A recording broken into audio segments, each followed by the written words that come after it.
Welcome to the Mohawk Regional Information Center's Instructional Technology Professional Development.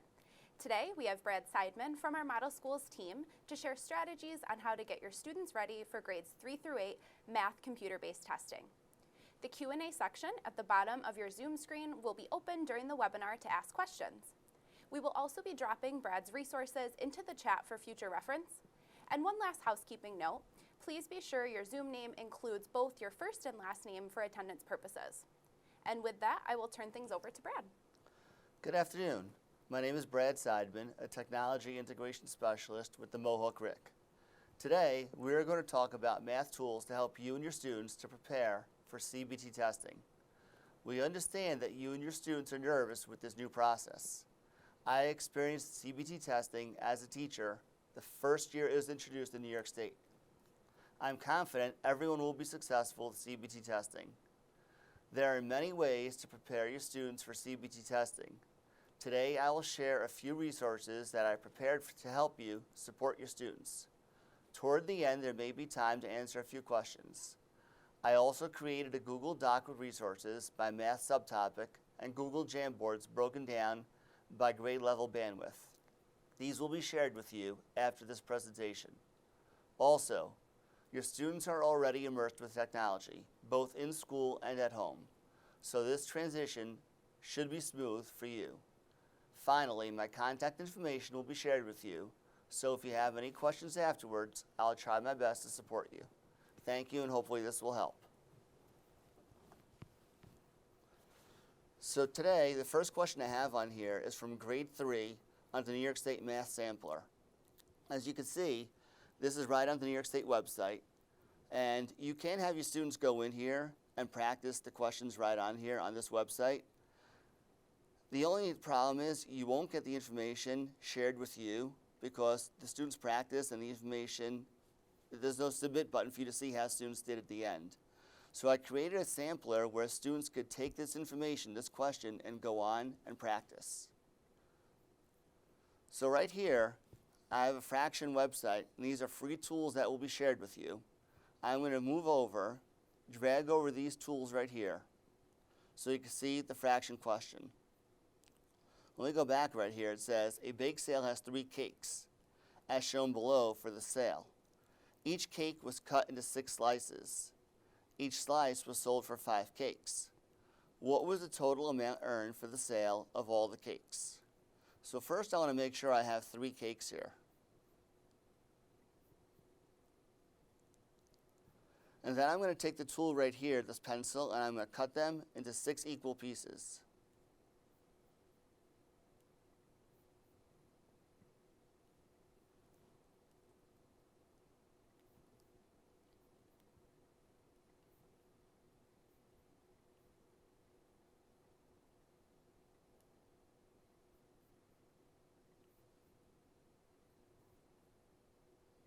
And as you can see, I'm just dragging over the 6ths right now. And you can see that, well, it's not working, that students will be able to do this on their own. After they've moved over the 6ths, you could take the pencil part right here, and you could write here the amount that you want each piece to be. So I have a 5 here. I have a 5 right here. I have a 5 right here, and so forth. I'm going to do this 6 times because I know I'm going to have 6 pieces. The student then could use multiple different methods to solve this question. For one piece right here, they could simply add 5 6 times.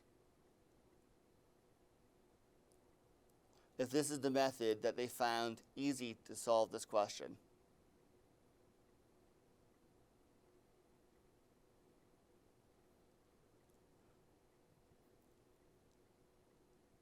If this was the method they used, they simply would just do the work right there, and they figured out what it would be for one piece of cake. They could also have taken the 6 5s and multiplied 6 times 5. And as you can see, the students would be able to show their work, and you'd be able to see how the students are doing on this task. Now, I have the answer for one cake, but I need to know what I would need to do for all 3 cakes. So if this one was 30 right here, or $30, this one was $30, and this one is $30, they simply could take this, add it up, and get $90 here. Or they could have on the screen multiplied 30 times 3 and got 90.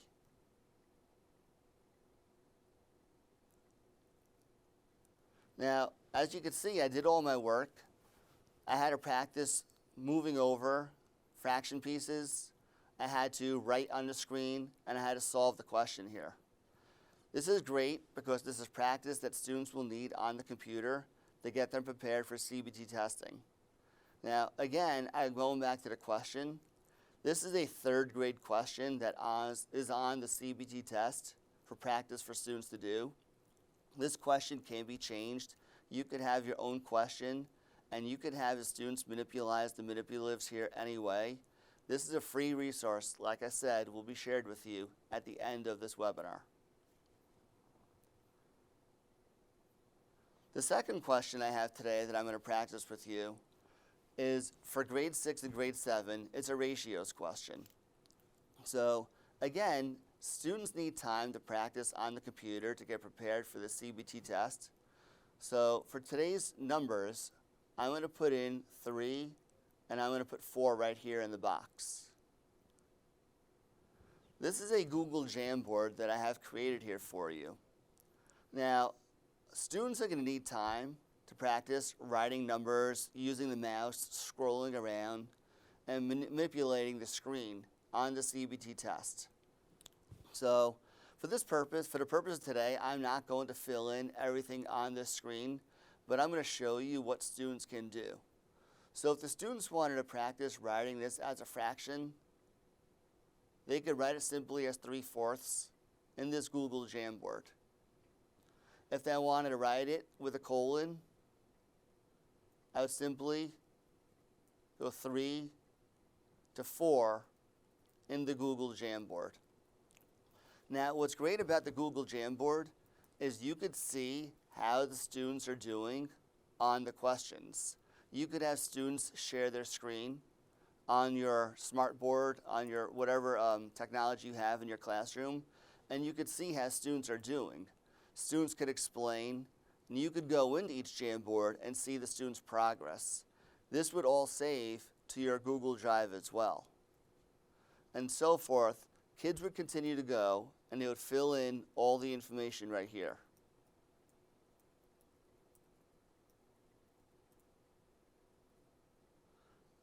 And as you see, I made a mistake right here.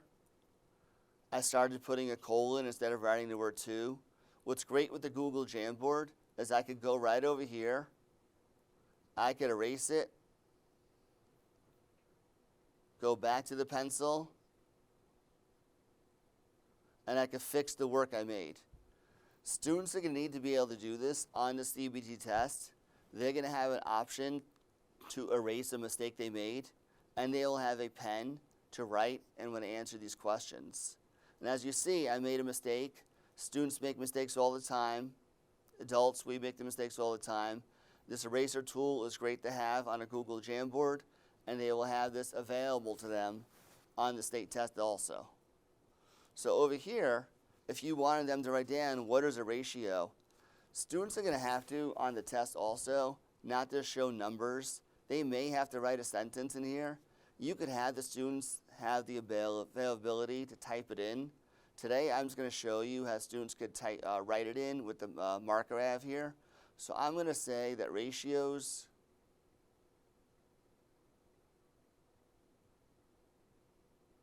are a comparison.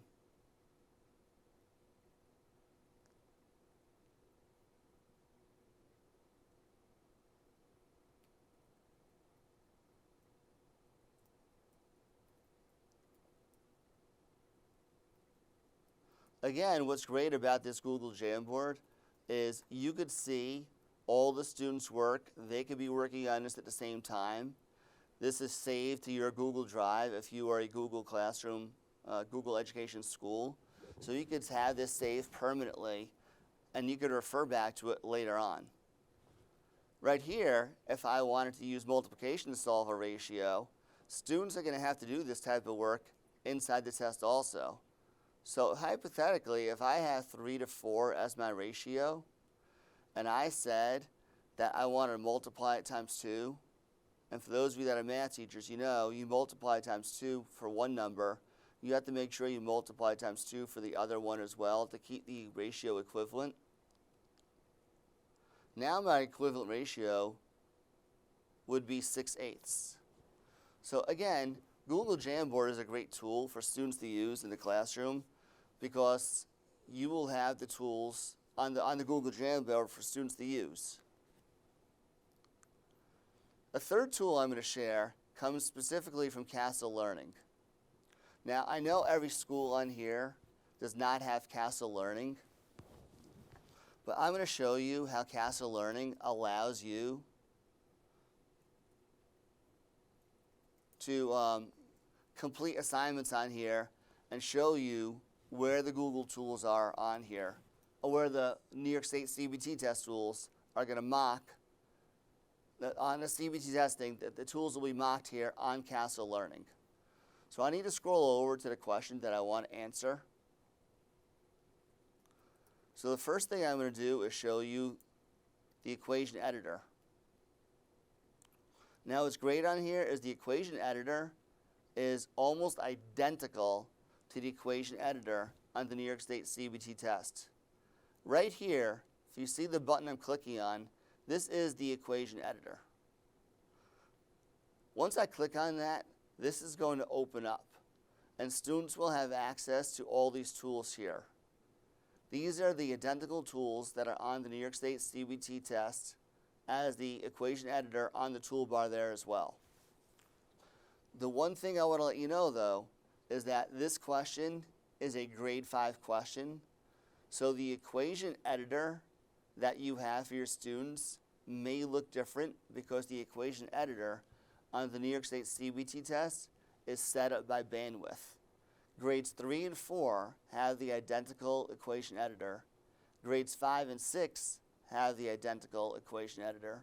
And grades 7 and 8 have the identical equation editor to utilize for their answering their questions. Also, on the bottom of the screen, you're going to notice I have right here some tools that are available on the New York State test as well. I have the protractor here, which is not needed for answering this question, but the protractor is available to me, just like on the New York State CBT test. I have a calculator here, which is the identical calculator that's on the New York State test. I'll have all these tools available to me to access. I won't need them for answering this question, but when the equation editor, when the calculator, and the protractor are all needed or all available to answer a question, it will pop up on the bottom of the screen on the New York State CBT test, and it'll pop up for you on Castle Learning as well. All you have to do is click on the button on the bottom that I used to open up, and it closes it out so you don't have all these things opened up for you on the screen. On this question, I also have the line reader. Now, we know sometimes students rush and students get frustrated with answering these long problems that are given on tests. This line reader allows me to scroll through this question and read one line at a time and focus on what is here. So right here I would read, Brittany has squeezed 12.8 liters of orange juice. I could stop right there and I could take the information that I might find necessary and important to me and utilize another tool that's available on the New York State test, the highlighter button that's here. I could highlight in multiple different colors. On the New York State test, I have that tool also. So I'm going to highlight right here the information that I want that I think is going to be necessary in the question.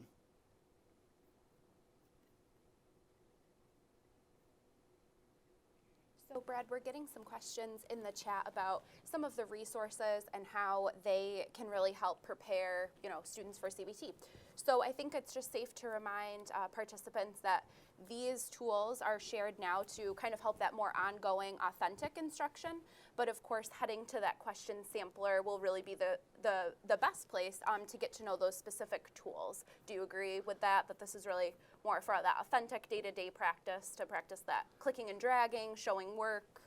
Yes, and the CBT test is great if you want to see what it's going to be like. But for practice, I'm showing tools that most of you are going to have available to you to practice, just like Brittany said, the authentic practice of getting to know how to highlight, how to drag, how to use numbers, how to use different things. You can do all of this on the New York State CBT test. Like I said at the beginning, on the New York State CBT test, when students answer questions, the information is not saved. So that information, once students answer a question and you click next and go on to the next question, you don't have access to that data. So the tools I'm showing are ways that you can keep track of data so you can see how students are doing on their answering their questions, and you could help them, support them going forward on practice for your math grade level.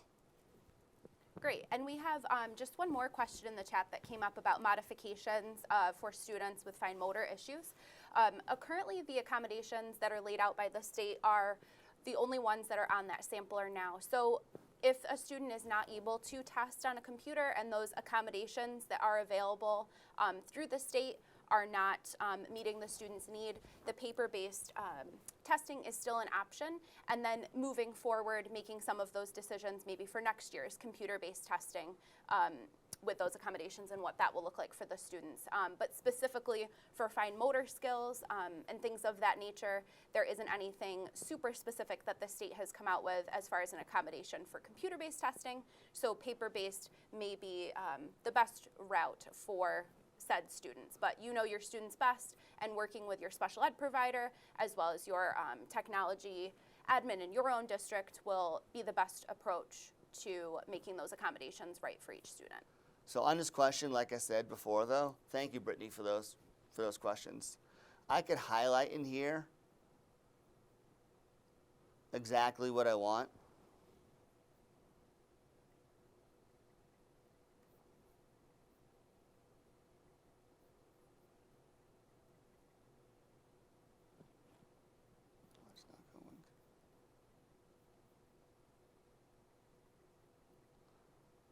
Well, it seems the highlight button is not working right now, but typically you could highlight right in here and you could have the information that you want highlighted for you. You would continue to scroll through the question here though. She is filling 0.8 liter bottles of juice and selling each for $2.50. If she sells all the juice, how much juice will she make? So simply, I would move over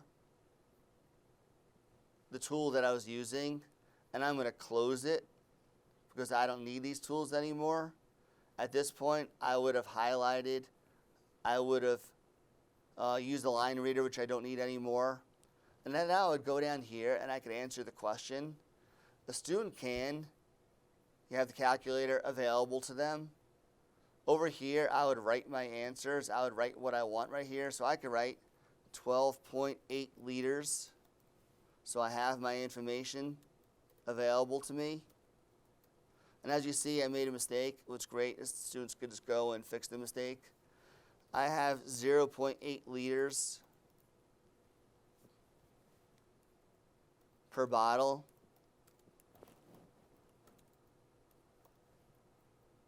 And then I have $2.50 per bottle sold.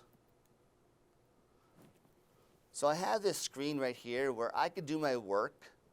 I could make a note here if I need to, if I want to remind myself to go back and do something in here.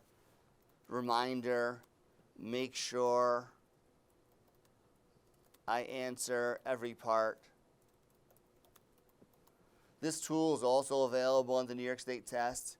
You know your students best, and sometimes students may answer one part of the question and they may not answer the second or third part of the question of the New York State CBT test or the test that you are giving or any math problem that you're giving to your students. So we're reminding students to make themselves a note to make sure they answer all the questions and have a completed answer might be a good idea for them. Simply underneath here, students would then go and answer the question. So I'd go back to my line reader if I need to. I have 12.8 liters of juice. She is filling 0.8 liter bottles of juice. So I would think to myself as a student, what do I need to do? So I'd go over here to the calculator, and I'm going to move my notes that I have here. And I'm going to do 12.8. I'm going to divide by 0.8. Get my answer of 16. And I taught math, and I remember this when I had students. Students will go and answer this part of the question, and they'll completely forget what they have to do next to answer the second part of the question to make sure the answer is complete. So that note I put before, reminder, make sure I answer every part. I have to go back over here and remember, now I'm taking these 16 and I'm selling them for $2.50 each. So I could close out my note and make sure I answered this question. I have 16 times $2.50. So I'm going to go back over to my calculator. I have 16, and I'm going to multiply it by $2.50 to make sure I get my total. And my total here would be $40.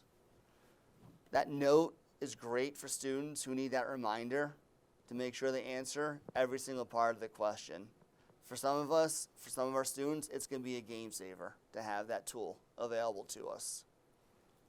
So these three tools that I've shown, Jamboard, the fraction tools, Castle Learning.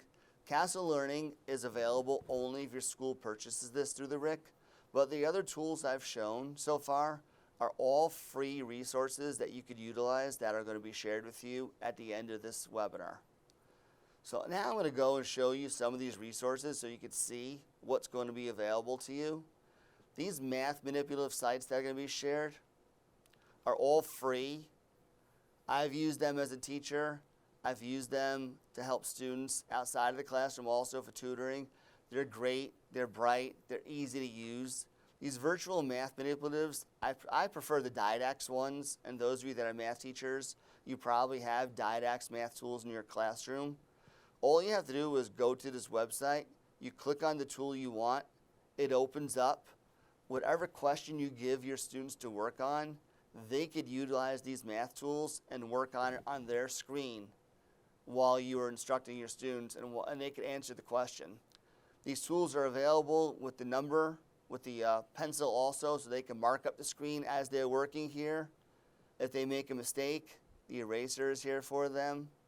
Okay, if they have to type something up here, if they wrote something, they wrote the number 2, and they want to go back and they made a mistake and they want to do that, they click on the undo button, it'll undo everything. But these tools are fantastic, and like I said, the Didax tools are definitely my favorite tools that I use online. And you could pull these tools into your Google Classroom and use them in your Google Classroom with your students to practice for CBT testing. It's a great way to manipulate on the computer and have the students prepared. This is also just, again, technology, and students need to be ready to use technology on an everyday basis. So utilizing them will help them going forward in their careers in education and their career later on as well. So closing out these math tools I have here, I have algebra tools also. For those of you that teach grade 7 and 8 and go further up into higher grade levels. This tool, again, a favorite of mine. Right here, if I go over here, I have algebra tiles for me. If students want to go in and answer these questions, they could utilize these algebra tiles. They would drag them over for whatever question, equation, or expression you might have them answer. And they could use these tools to help them, support them answer these questions. Another tool that I wanted to share that I found really helpful is the equation tool here. So I've created here how to, in a Google form, put an equation in there. Students are used to putting equation and working with equations on paper and pencil that you assign to them. So right here, this website is a free website that you could utilize. You could take whatever math you want, put your information in here, utilize this toolbar as the equation toolbar, and you could create your own equations for your students to answer. The directions are right here for you. They're very simple. So those of you that are still nervous on using a computer in the classroom and utilizing tools like these, the directions are very simple. They're very easy to use. You don't need to be nervous about going in and making a mistake. And students will go in and they'll answer their question right here. The one last tool I want to show to you is eDoctrina.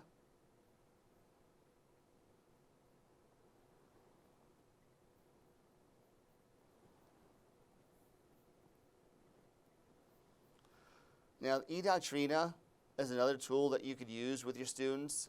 If your school, if your district purchases eDoctrina through the RIC, I've outlined directions here step by step how to use the equation toolbar, which is the identical toolbar that's used in Castle Learning because the company that owns Castle Learning also owns eDoctrina. They have taken all of the New York State tests from the past 10 years or so and loaded up all the questions that are available to teachers to use to practice for state testing. They're already preloaded into eDoctrina and into Castle Learning. So any question where the toolbar it can be utilized for answering a test question is already in there for you to use with your students.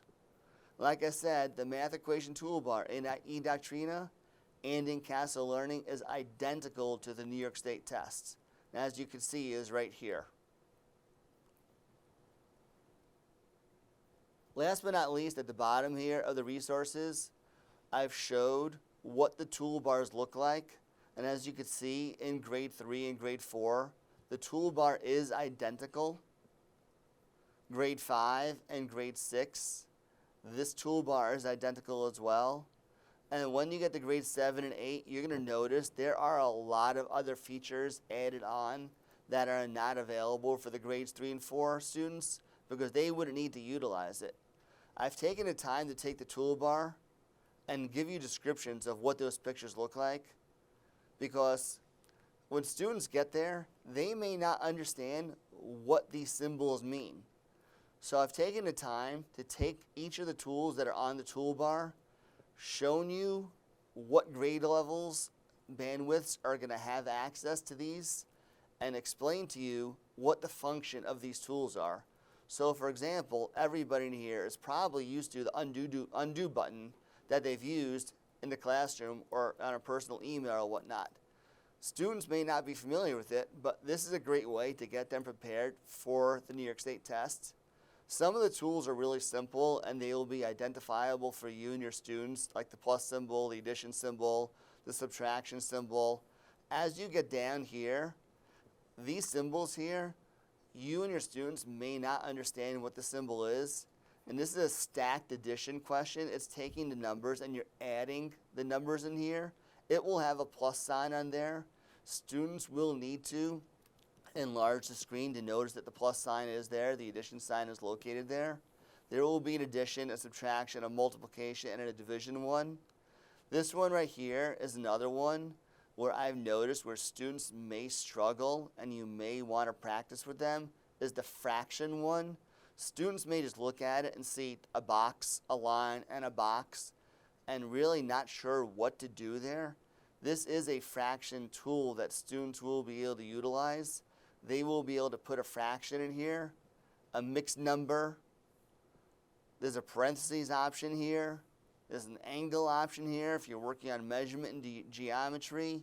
So you may need to go over these tools with the students ahead of time. As you see, as you go down, there's going to be more and more tools like the line, array, and a segment. which I'm sure all the teachers and administrators on here know, and the teachers especially are using in the classroom on paper and pencil, but they're going to have to know what these symbols mean. So when they take the test, the New York State CBT test, that they identify these and utilize them appropriately and correctly on the test. Like I said, as you get to the higher grade levels, there will be more symbols on here. I'm going to scroll down to the grade 6 one right here. There are brackets here. There's an absolute value part on here. They're going to be able to measure an angle. These are tools that the 3rd and 4th grade teachers may not be familiar with, but as they get up to the higher grade levels, yes, they utilize these, and they're going to have to practice and understand what these tools look like. You may want to make a poster and have in your classroom put up as there's a refresher and a reminder for students as you're working on things with the students. Now, these symbols cannot be left up in your classroom on test day. So you would have to take them down. But for practice purposes, over the next few months, it's a great way to have them practice having these toolbars available to you. Have it up as something in the classroom. You could copy this, you could print them off and make a math folder for them and just practice 1 or 2 of these a day to get the students ready for the New York State test. So I just wanted to make sure that you are aware that these are the identical options that are on the New York State CBT test that are available, and your students want to be ready for this test. Thanks, Brad.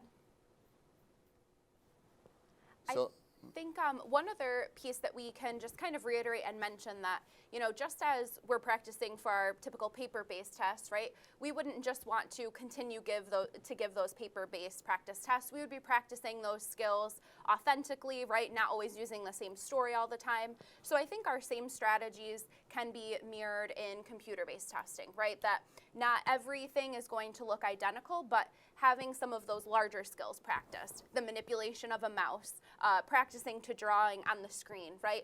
All of those equation editor tools that you were sharing as well are not really a necessity even, right? Students can choose to use some of those tools to show their work, but when in doubt, they can you know, write on the screen, whether it's with their mouse or things of that nature as well. So there's still those core math concepts that I think are involved with, you know, showing their work right on the screen, that those tools are really not a necessity in the equation editor to use. That if a student is confused at any time, they can just show their work by drawing as well. yes, on the New York State test, they have this screen here where they could use the equation editor. They don't have to do that, but having that option available to them is great. Now they can simply in the screen type and put numbers in here, as you see I'm doing right now. They could do that and show their work, but the manipulating, the drawing are tools that on the New York State test they will probably want to show their work as they're doing on a paper pencil test. If they're answering a question where they want to find out the area of a triangle or area of a square, they may on the screen want to draw a square and label the length and the width, and then use the equation editor as or they could do it right on the screen. They could answer it on their own. The equation editor is not something that they may have to use if they could do it without the equation editor, but they will have to show their work as they do on the paper pencil test. Right. Yeah, maybe throw up the draw screen on the simulator just so participants can see the note-taking piece where they can actually draw right on the screen in the simulator.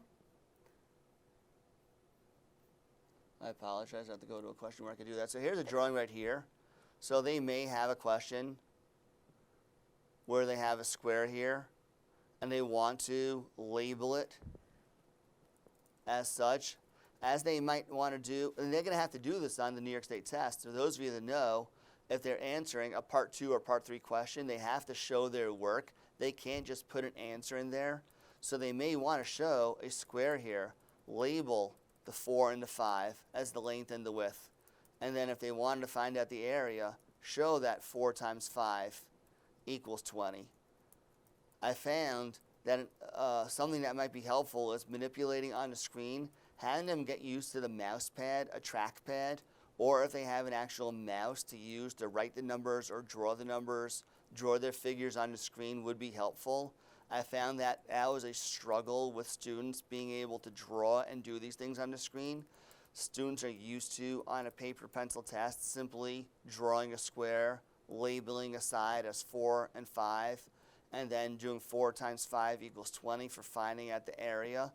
Like I said, manipulating on the screen, drawing, getting used to the mouse pad, or having a mouse to do this might be really helpful. As you see, my square is not perfect on the screen, but it's going to suffice to answer the question.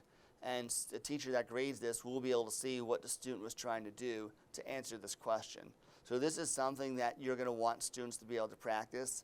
And this is something you could do right in your Google Classroom. Have students just drawing figures, manipulating the mouse pad for writing numbers, writing integers, writing letters on there with their mouse and their mouse pads. So when they take the CBT test, they're not sitting there and struggling and saying, how do I draw a square on the screen? Because you're not going to be able to tell the students, you need to take your mouse pad and draw a square on the screen. This is something that is just a realistic practice that you could do ahead of time that will help them be able to practice for the CBT test. Brad, we got another question.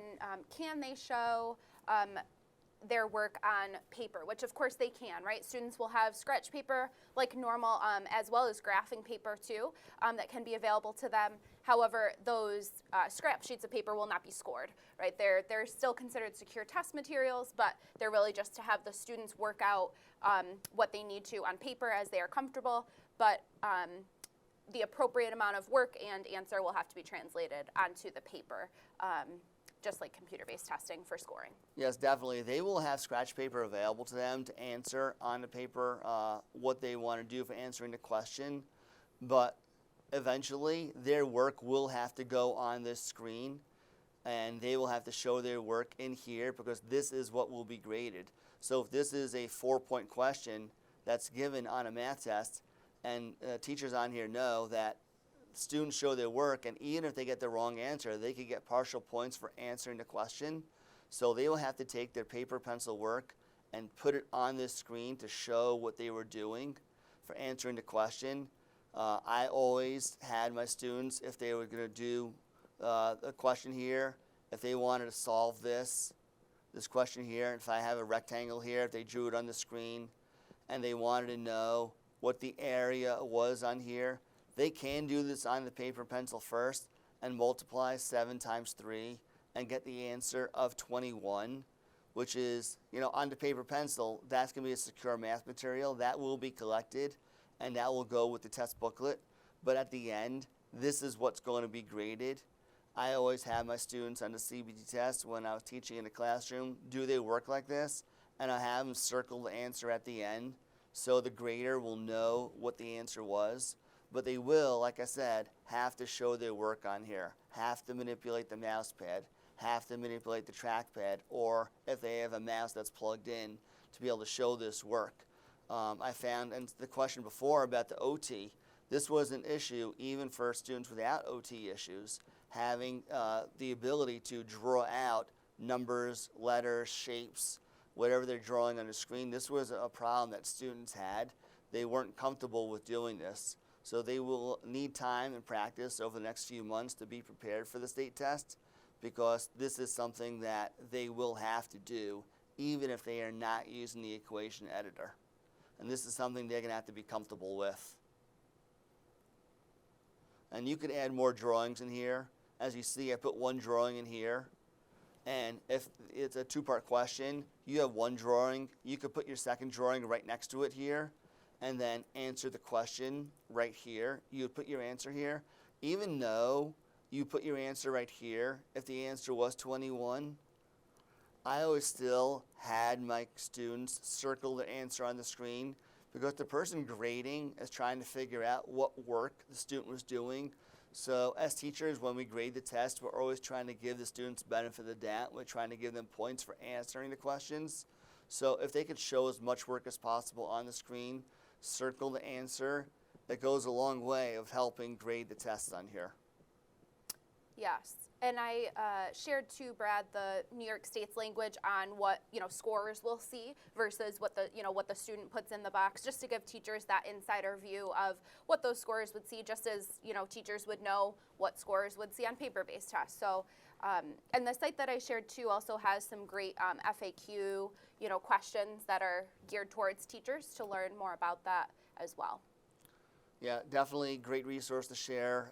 Students are going to, like I said, need to be ready. Teachers, you're going to want to read over all the materials that are shared with you, the FAQs, so you're ready and prepared to help your students succeed on the New York State test. The line reader, all the tools that are available on the math test, like the equation editor, all the other tools, that other toolbar, are all available on the ELA test as well. The line reader, the highlighter, those are going to be available to them, but they're going to want to underline things in a question, underline pieces of the text. They're going to want to underline and highlight things. Those are available for both the ELA and the math, but just having them prepared with these tools and being able to manipulate things, like I said, go a long way to help them be successful on this test this year and for years going forward. Great. Thanks, Brad. So we'll leave a couple more moments open for questions, and as we start to wrap up today's work.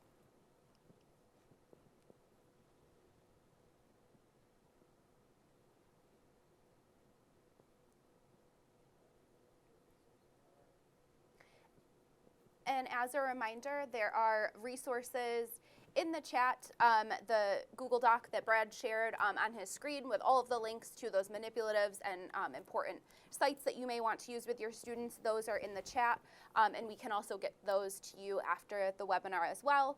And any other links that were shared in the chat we can send along as well. That helps to address some of those questions that came up along the way. Yes, those will be shared with you on my learning plan if you weren't able to access everything in the chat here. Also, my information will be shared with you. So if you need additional support and help to get your students prepared for the New York State test, or if you need me to join a webinar or come to your district to support you and your students, I will be available to help out, to help you get prepared for this New York State CBT test. I know many teachers and administrators are nervous about this. Hopefully these tools that I'm sharing today will help you and ease some of those nerves and the stress that you're having over it. The nerves and stress you're having, if you are nervous, students are going to pick up on that. So try your best just to show and model how to do these things. Students are great with these tools. They're going to love going on and showing these tools, showing how they can manipulate and do things on Google Classroom with you, and not just doing everything on paper and pencil. Very soon, the New York State tests are only going to be available as a CBT option. The paper pencil is not going to be available unless it's needed for students who have special needs and it's documented in their IEP. So even if your district is only doing CBT testing in 1 or 2 grade levels this year, going forward, all of the New York State tests, grades 3 through 8, will be a CBT test coming soon. Great. Well, thank you all for attending today, and we will follow up with these resources if you didn't get a chance to grab them in the chat. All right. Thank you very much, and enjoy your afternoon. Thank you.